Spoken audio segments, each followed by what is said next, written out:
Here's an early look at some new features in LT3Raptor designed to help you work faster.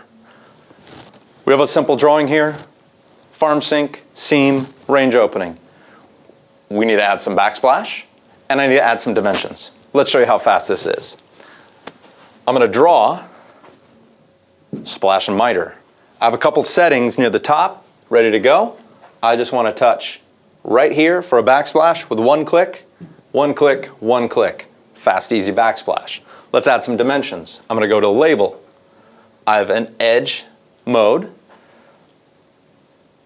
If I want to add a dimension on this line, I'm going to click near the line, but on the side of the line I want the dimension to land, like that.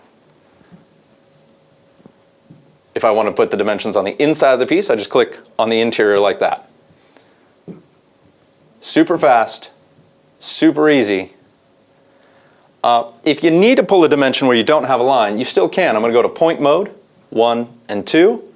Now my installers know exactly how much opening there should be for these pieces to fit correctly. I'm going to go back to edge mode and show you one last thing. We've got the farm sink with the radii.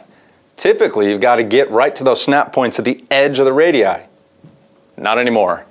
Couple reasons. The LT3 will help you work faster.